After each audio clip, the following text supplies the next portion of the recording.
Prepare to dive into a spoiler-filled discussion about the Monarch of Atlantis and his first feature film. Does it ride the wave of superhero classic films or wipe out? Find out when Johnnie Torch reviews Aquaman. Well, welcome in everyone yet again. It's been a long time no see, but we are at number 131 on the Johnnie Torch Live uh, live action broadcasts here, and we are going to tackle today Aquaman. It took me a while to get to see this one because I don't know why everyone thinks it's a great idea to open a film on Christmas week, because there's just too much going on, and the following week is not usually much better. So I had to wait at least like 3 weeks in order to see this film. So anybody out there from any of the major studios, yeah, I would recommend next time make it a summer film or even a spring release. Something like that would make it a little easier on me instead of waiting until well into January. But enough griping. Let us now talk about Aquaman, the major motion picture. Uh, I should have watched Justice League before I went to see this to sort of be reminded of Jason Momoa's Aquaman. And I have to say, what I remember about the Justice League, I really like Justice League, so it's not really a complaint in that regard of Justice League, because I think they kind of waited on this film. They didn't want to put it out so close to Justice League because Justice League was deemed a failure, quote unquote, because, well, mostly because of the Zack Snyder zombies, and a lot of people hate Joss Whedon, who also had his fingerprints on it, and so on and so forth. But from what I remember of Justice League, Jason Momoa was one of the highlights. He was one of the standout performances.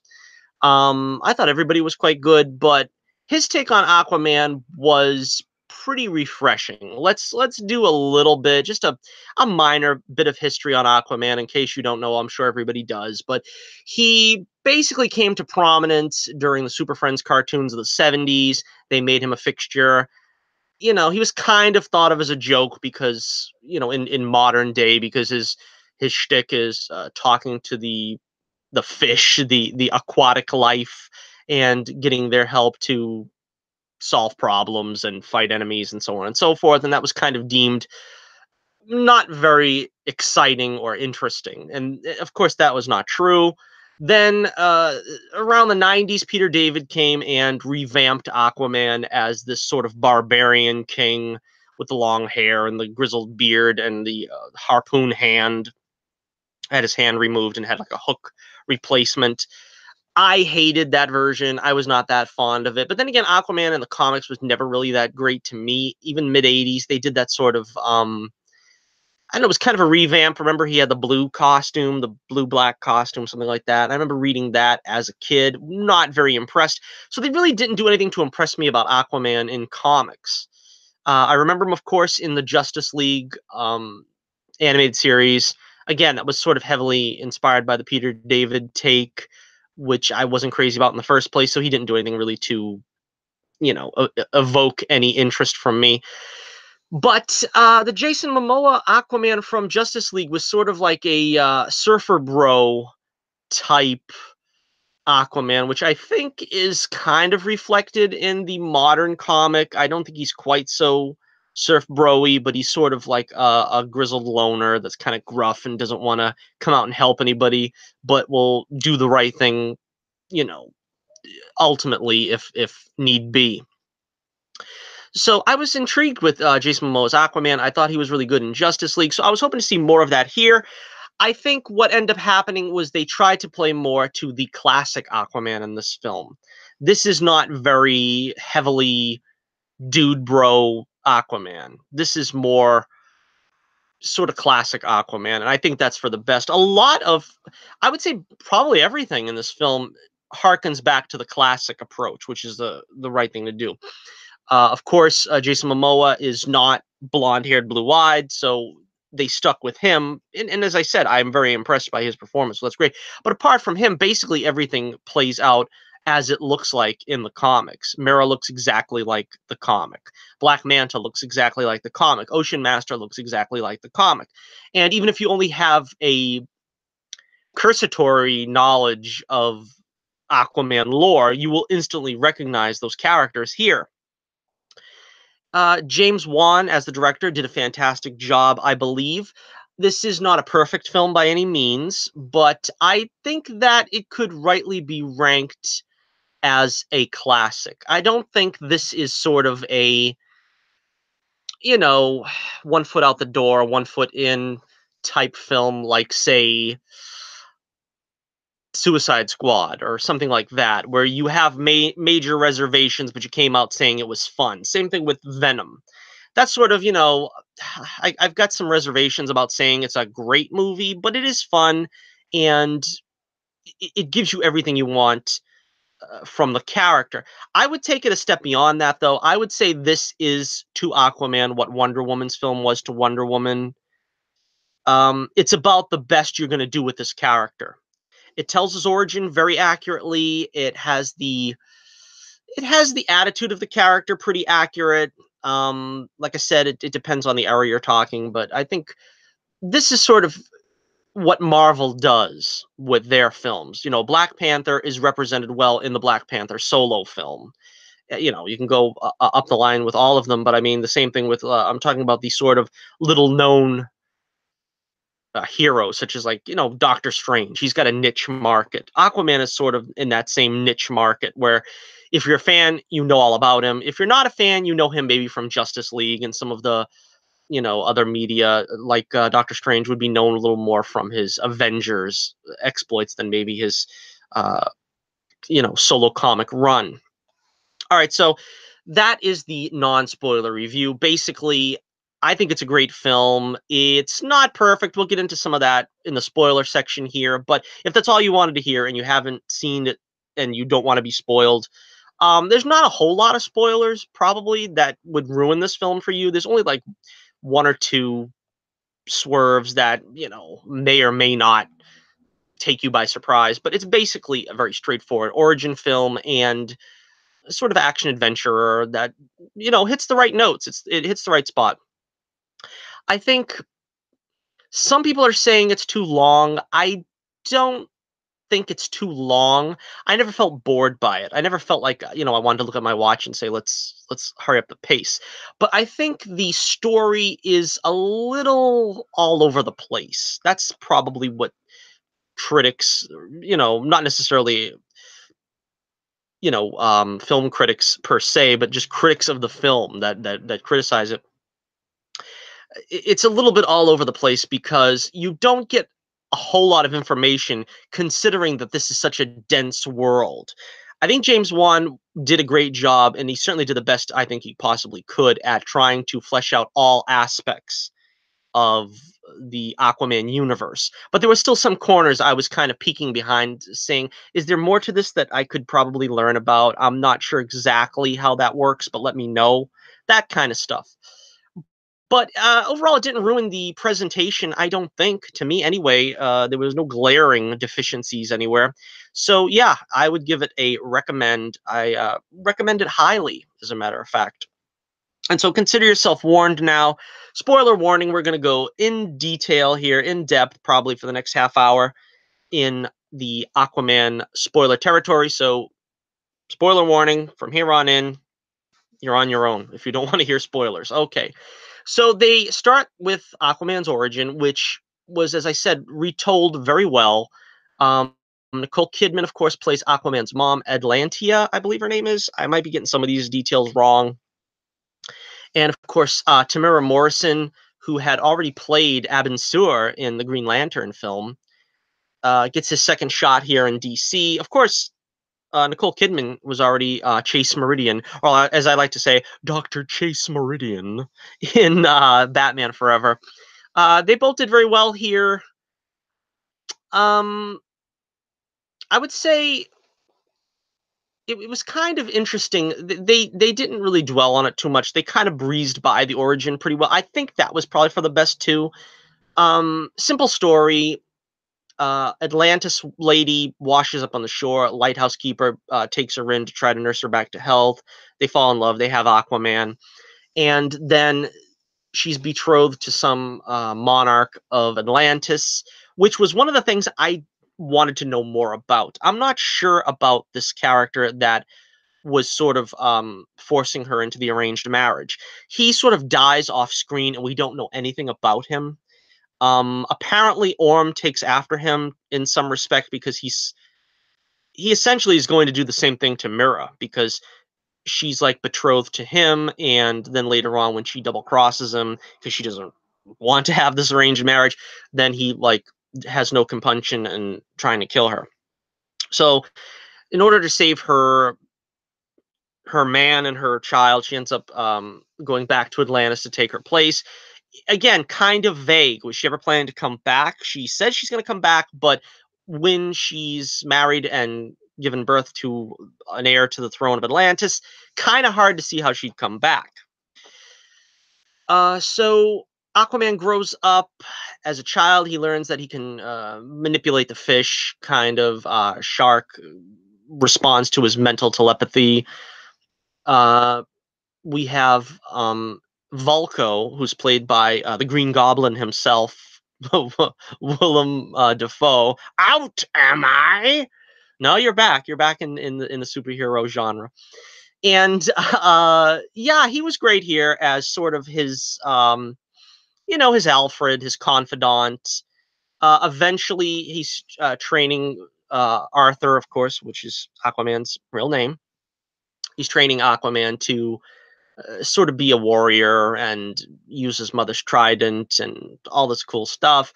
Finally, and this is done in flashback throughout the movie. It wasn't done, straightforward linear fashion, which I think was probably the best way to go.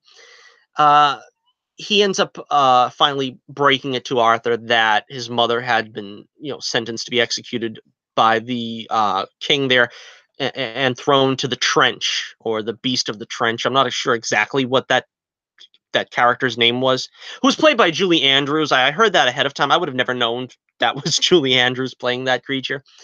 But yeah, that was an interesting choice. I think, you would think she'd be playing in Mary Poppins Returns, but no, she's an Aquaman. So yeah, so the film opens up after the origin with, which, like I said, the origin was very well told. We're introduced to Black Manta. I don't think they ever say his real name. I don't know that Black Manta has a real name. I think he's always just going by Black Manta. I looked up on Wikipedia briefly about Black Manta because I don't know anything about him beyond Super Friends, where he just has the cool looking costume. But apart from that, I don't know a whole lot about him. And his origin, in at least according to Wikipedia, in the comics, is pretty scattershot, pretty sketchy. I mean, I don't know really what they stick to and what they don't at this point, but they gave him, I thought, a pretty compelling origin. His pops is a pirate, and he is sort of like the next generation. He's starting to take over for the family that, the family that plunders together, stays together. And he is trying to rob, I guess, this Russian sub. Not sure exactly the situation there, but Aquaman comes to the rescue, and he's still like a shirtless, surfer bro guy through most of this film. I mean, the look. I was really terribly afraid that they were going to do the whole Luke Skywalker thing from The Force Awakens, and he wouldn't wear the classic Aquaman suit until the last 5 minutes of the film or something, where he takes the throne or whatever. But no, he does wear it for I would say, like, the last quarter of the film, something like that. So that was refreshing. But yeah, we still got him sort of as just the drab colors. He's wearing some kind of brown green vest or something. I don't know. And he has this battle with Black Manta, which was really cool. This is before, of course, he is the Black Manta, and he ends up pinning the father of Manta under some like heavy torpedo or something, and the sub is sinking now. It's taking water, and Aquaman decides to take off, and Manta's like, help me save my father, and this and that, and you know, Aquaman is like, you killed innocent people, which is true. I mean, they show him, the first thing you see Black Manta do is he kills this Russian captain dude, like, for very little reason. There's like not much provocation, and so we get the idea that Manta's a savage. He ain't gonna take no guff from anybody. So Arthur doesn't really have any compunction on letting him drown down there, and he says, you killed people, ask the sea for mercy. And so he like leaves him there to die. And Manta's father is like pulls out like a grenade, and he's like, that's the only way I'm gonna get Manta to, save himself, because, he's gonna keep trying, and he's gonna end up dying from the water pouring in. So Black Manta escapes, and this was a pretty cool origin, because Aquaman makes an enemy, a lifelong enemy, because he didn't do the right thing. Now, you see, I'm against the hero's killing, pretty much in all incarnations of superhero dumb. I don't care if it's the Punisher; it doesn't make it right. If it's Batman, it's definitely wrong because he's got a code. In this case, this is the kind of thing where I can see there has to be growth. There has to be growth in the superhero. If you're going to have him do that, you're going to have him wrestle with the consequences of that. And that's why a lot of people, I think, complained about Man of Steel, because there didn't seem to be a reason for Superman to do it when there were other options. And it didn't seem to be that, he had remorse at the moment, but not enough that would like really shake a person with a unshakable core like Superman to not do something like that. So in the same way here, I was kind of dubious with this choice. But when you think of it, he does explore this later on in the movie when he's on the boat with Mira, and he's like saying, I made an enemy. And, he doesn't kind of he doesn't like come out and say he regrets it, but you can tell he kind of realizes he did the wrong thing, and that had he done it differently, if he had it to do over again, he probably would have done it differently, because he didn't handle the situation right at that time. So it's not exactly a terrible choice that they made with that. Um, I don't know that I would have done it like that. I would have made it maybe a little more ambiguous as to whether Aquaman could have saved him. But the fact that they went ahead and made that choice, I think that's fine. That's acceptable. I think that's something that sets up why the hero doesn't kill. Another reason is because you make a greater enemy when you give them an excuse for revenge. Because you kill somebody close to the villain, even if you kill the villain, there's another villain that's close to the villain that would want to take revenge. I thought it was a pretty acceptable and interesting choice. I thought it was okay. Because, that's one of my pet peeves, as it were. All right, so moving on, then we get to I thought that was pretty cool. One of the things that were kind of lacking in the film was, I don't think the humor worked quite as well as it could have. There were a few attempts that I think didn't really. I mean, my audience wasn't the most vocal. They didn't laugh at all the jokes, and I think it's probably because some of them really weren't that great at all. I think there was like maybe three that were legitimately funny. We had the one with in the bar when the guys want to take a selfie, which was cool. That was funny.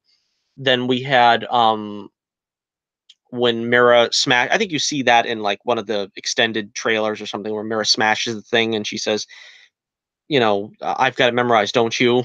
That was pretty funny. And then there was the part when the guy dunks his head in the toilet. The thing is this is part of the problem, though, is with not fully explaining things. Now, I didn't understand why the guys that were grunts had to wear suits to keep themselves fully moisturized. They had to be completely encased in water, sort of like Mr. Freeze in a freezing suit. While Mira and Aquaman, I mean, maybe Aquaman, you can understand it because he's half human. Mira and Atlantia, or Aquaman's mother, if that's her name, they seem to exist pretty well in, you know, a dry environment, particularly Mira, who's walking around in a desert. I mean, there's a complete absence of moisture in a desert. I mean, you could at least say that maybe Atlantia took a dip in the ocean every day because she's living, by the sea. But it's kind of hard to, um, it's kind of hard to figure out exactly why some of them needed to be immersed in water and some of them didn't, because it seemed like they were almost instantly, in bad shape. Let's put it that way. If their, the water suits failed. Excuse me. So, all right. So Mira comes and Arthur is with his dad, which I like their relationship. It was really cool to see that they were still close, even now that he's a grown man, Aquaman. Because in Justice League, he just seemed like a beer swilling, guy hanging out in the bar and in wherever that place was. Again, another Russian country or something. I don't know. But then Mira comes, and again, they one of the things that I was kind of concerned about is they didn't really tie too much into Justice League. There's like one throwaway line where Mira says, "You defeated Steppenwolf," and there's no mention of how he helped basically Superman and Wonder Woman and Batman and the Flash and Cyborg defeat Steppenwolf. It was basically her just giving a throwaway line for some context, as if to say, "Look, we know that last movie happened." And it's still in continuity, so don't pretend that it didn't, but we're not going to really reference it. And again, as a big fan of the Justice League movie, I was a little disappointed that he didn't make some reference to, oh yeah, the Blue Boy Scout, or something, just to say, to make some kind of reference. But another thing that was confusing to me was he didn't know Mira's name. Now, he has a conversation with her in Justice League that led me to believe that they knew each other fairly well, let's put it that way. And I also was under the impression that he had been to Atlantis several times at this point in Justice League, because he did go down there to try to save the mother box from Steppenwolf, and they didn't treat him as an outsider that they never heard of. I didn't quite understand or get why he was kind of persona non grata there, and they, he didn't want to know them. I didn't really get that, and maybe a subsequent viewing would help, and maybe a viewing of Justice League back to back with that would help. But these are some of the things that I said. It doesn't feel like a fully fleshed out movie in this respect. It feels like there are some things that are sort of just beyond the view of the movie, that you have to look behind the curtain and try to see exactly what they're talking about, because it doesn't fully line up. Okay, so Amber Heard as Mira, oh, she's beautiful. And she's distractingly beautiful. That's the thing. In this movie, it was difficult to not keep your eyes off her. You couldn't keep your eyes off her because she just looks so great, and particularly with the red hair and the costume being very accurate. She was just a wonder to behold. And she stole every scene from Aquaman in that in that manner, because I don't care who you are, if you're if you have eyes for an attractive woman, you're going to be glued to Amber Heard's Mira in this film, because she's just so stunning. Um, and performance-wise, she was very good. She was very fine as well, both physically and in talent capacity. I liked her performance in Justice League as well. She seemed very earnest in her belief in Aquaman and Arthur. She seems to see something in him that he didn't see in himself. And I can buy this romance. I can buy this relationship, because she does seem uh it's something like the Lois Lane Clark Kent type thing, the Lois Lane Superman, I should say, relationship, where it's sort of, she always has faith in him. And in this case, Aquaman didn't even have faith in himself. And it climaxes their relationship with them kissing underwater in that great scene. That was a very romantic scene. It was very nice. It felt earned, and they did have sort of that kind of, I don't want to say like My Girl Friday type thing, where they bicker all the time, whatever. It wasn't quite overbearing enough to be that. So it was, because it was fun that they had some kind of camaraderie that wasn't entirely romantic, but then again wasn't adversarial. I don't think we see that enough. It's like they were friends, which is, a novel idea, guy and a woman being friends before they actually are romantic partners. But like there was the cute scene with her eating the roses And then Aquaman sort of like follows suit, and he's like, "Sure, okay." Very very Little Mermaid esque, and it's hard not to think of the Little Mermaid with her looking like that, with the red hair and everything. She looks like she could play the perfect Ariel in a Little Mermaid movie. All right, so we're skipping around a little bit here. I want to talk about some of the characters though, but let's talk about Orm. Uh, yeah, Patrick Wilson. Yeah, he was great. He was pretty much what I expected. Mira's father, of course, is Dolph Lundgren. I forget what his name is, but in the film, but he was perfect. A different side of Lundgren we already had seen the past year as Ivan Drago. Once again, this was a different kind of character, and he wasn't two dimensional. That's what was one of the good things about him. I mean, you could tell he really loved his daughter, and he didn't want Orm to kill her or Arthur, I think, by proxy. But yeah, he was an interesting character, and I think that was a pretty cool way that they used him in this film. Mira and Orm, I guess Orm, like I said, was betrothed to Mira. They were supposed to be married. She had that pretty pearl dress on, which I thought was really nice. It kind of evoked the ocean and the sea and everything, and just sort of like a octopus looking gown at the end of that. So that was pretty cool. And so when they capture Aquaman, and Vulko is like trying to keep it quiet that he and Mera are siding with Arthur. They have like this gladiatorial contest. It reminded me very much like, well, not the contest itself, but like the contest, so to speak, of wills between Orm and Arthur. Kind of reminded me of sort of like Ramses and Moses in the Ten Commandments. You know what I mean? He's like the outcast brother that he really doesn't want to kill in a way, but then again, he sees him as such a threat. And it's also a little bit like Thor and Loki, but the thing with Thor and Loki is they grew up together, and there is a stronger bond that, even though Loki is capable of outright villainy, to be honest, he's capable of villainy. He really won't go to the extreme because he does have that affection for his brother Thor deep down inside. I mean, he might bash him around and this and that, but he kind of he kind of doesn't want the worst between them. You know what I mean? He wants to hold on to that kind of thread of family.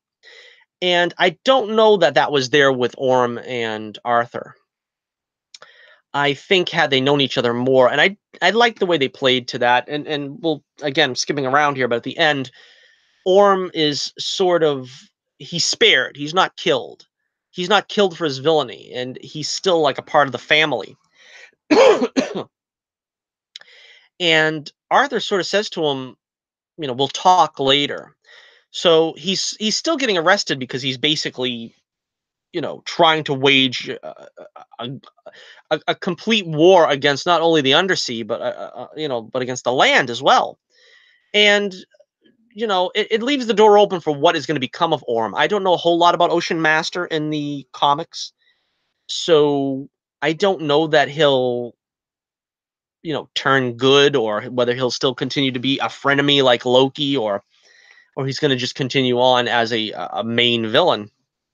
But I like the treatment of him as well, that he wasn't played to be entirely evil. When he sees his mother again, he does soften up, and I think his animosity with Arthur is more because he thinks that Arthur was responsible for his mother being killed, slash, of course, she actually is like imprisoned or whatever. And, once that kind of goes away, that he knows that he's not, you know, that he knows that she's not dead because of Aquaman. I think a lot of that animosity goes away, but it depends on how ambitious he is, because sort of like Loki, we still have the problem of ambition, where Arthur is, of course, the natural in line for succession, where Orm is the second. So that was pretty interesting. I thought that was cool. We got Orm's plan here, like I said, was to wage war against the surface. He also wants to sort of unite the five families of Atlantis. He wants to be the Dawn, basically. He got Mira's father, who I guess is sort of the kingdom of the redhead people, and Orm is the kingdom of the blonde-haired people. It's kind of Flash Gordon-esque, you know what I mean? There's like different tribes that look different ways under the sea. It also reminded me a bit of Green Lantern with those effects. Those effects were beautiful, though. Those undersea effects were just gorgeous.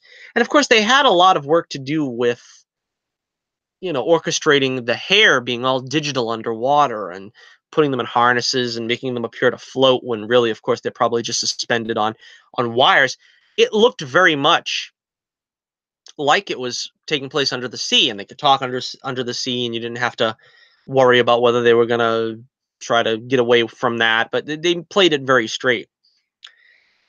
Uh, so yeah, so where were we? The five families. Yeah, so they go to the fish people, the fisherman king, which I don't know what that meant because he wasn't a fisherman; he was a fish.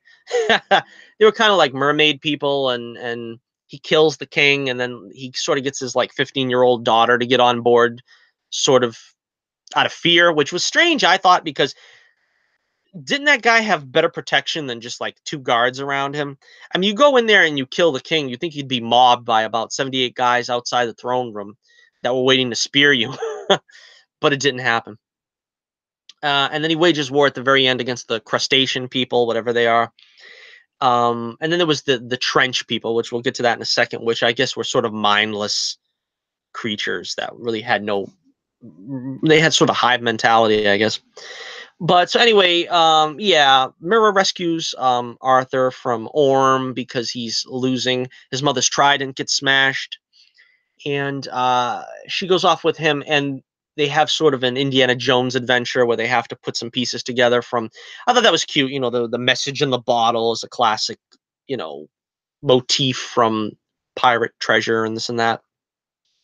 And they had to find the location of the trident, and they go to the trident and they see the kraken or whatever that is. I guess it's the trench monster. I don't know what it is. Not the cookie monster, but the trench monster. And they jump in the water, and there's like a hurricane underwater or a typhoon, whatever you call it when it's underwater. I don't know. And they jump into it, and they find Aquaman's mother still alive. And I thought that was cool because I said to myself, so many heroes. I'm so sick of it. All the heroes have to have, you know, a, a dead parent or two dead parents. You very rarely see them with their parents alive. They kind of changed that in Superman because it was sort of the original inception of it was that he had elderly parents and they died not too long after he reached adulthood. And for Superman, it was sort of his rite of passage. It was like he had to bury his father, and then he takes on the mantle of being Superman, and the mother dies not too long after. That's kind of the way it goes. Of course, Batman, his parents are um murdered, of course. And Wonder Woman, she has the queen, which is her mother, which she kind of has a tenuous relationship with because she can't stay on Paradise Island to be with her anymore. And then, depending on what you think of her origin, she doesn't have a father, or does she? But it's kind of weird. The Flash, they kind of retcon that where now his parents are dead, or his father's in jail because his mother is dead and all that. So again, I was happy that they had at least one hero where he has both his parents. They both love each other still, and they're both still alive. It was pretty cool in that respect. I like that, and it reminded me a bit of the other Batman actress that last year got her return into the superhero fold, Michelle Pfeiffer, who played the original Wasp, originally playing Catwoman, of course.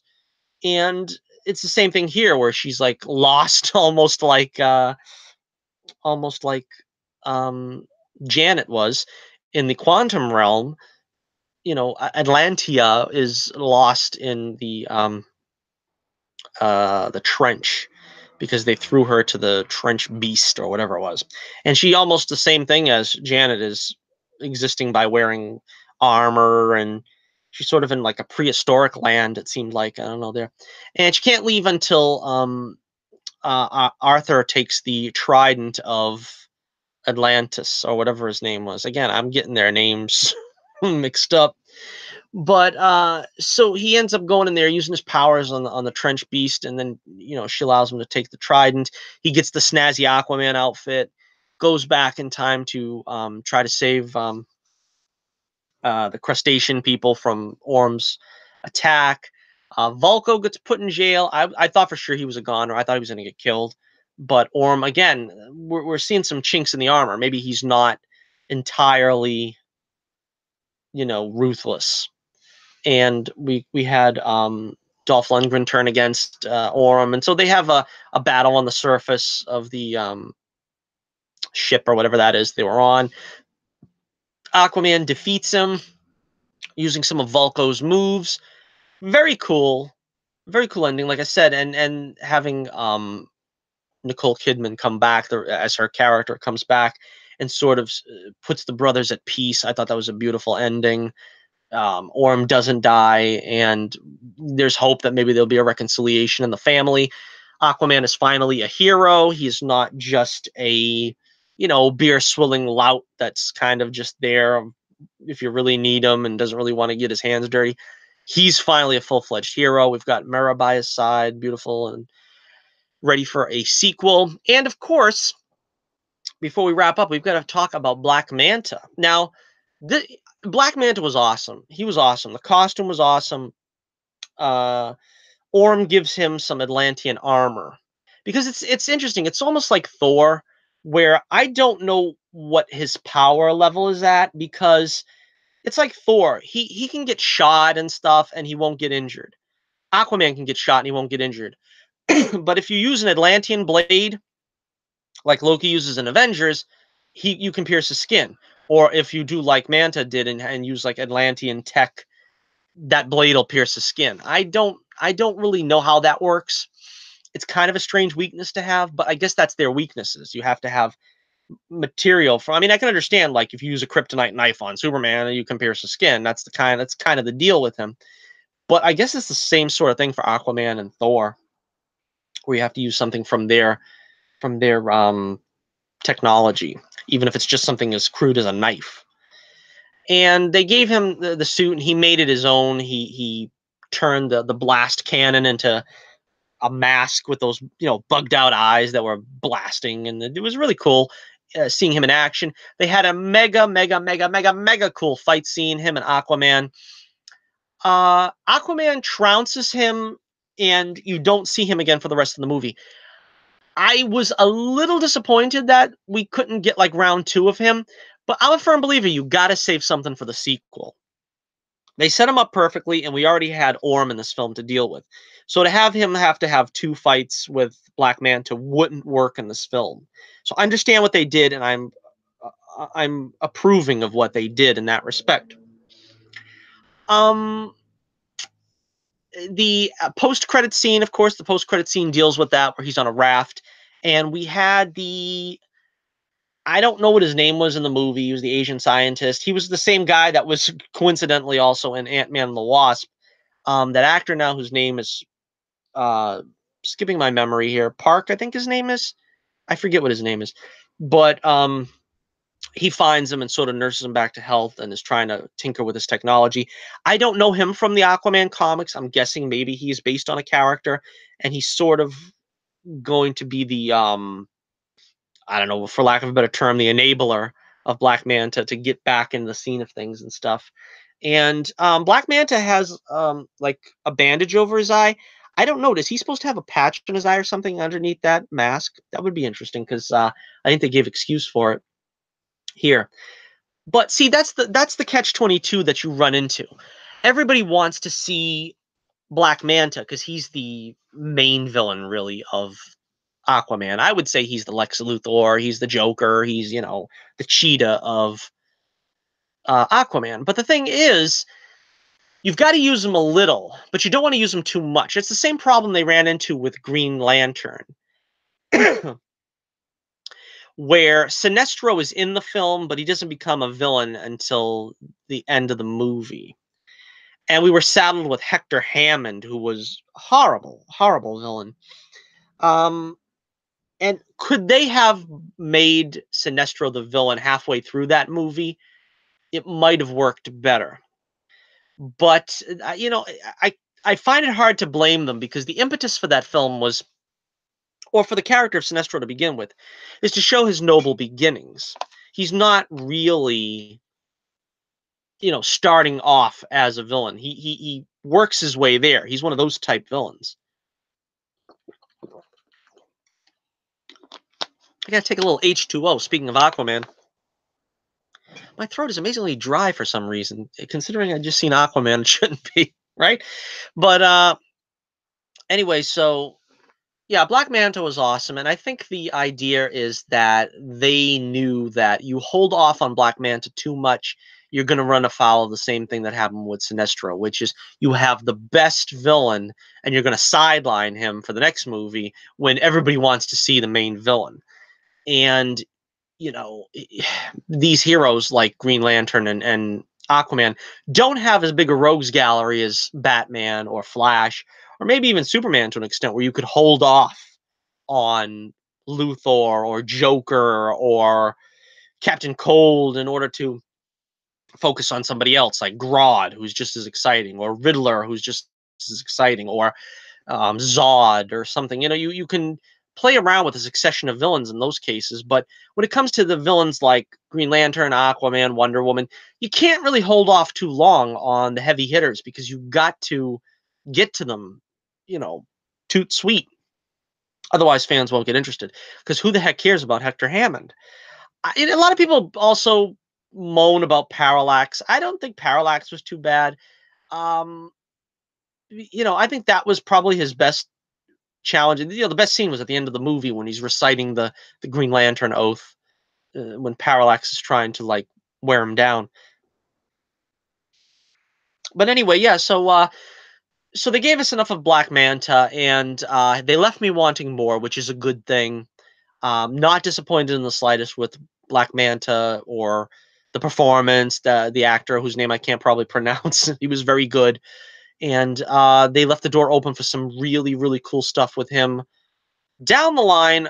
Hopefully, not only in Aquaman 2, but maybe in a Justice League versus Injustice League movie, because they hinted that at the end of Justice League, and we already have Lex Luthor, Deathstroke, Joker already revealed in this universe. Now we have Black Manta, and we're going to have Cheetah by the end of Wonder Woman, supposedly, and then possibly Dr. Sylvana. Is that what his name is from Shazam?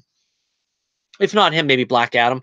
But we'll have a good 6 or 7 villains that would be able to, encompass the Injustice League and make them, the characters that would be the adversaries for a Justice League sequel.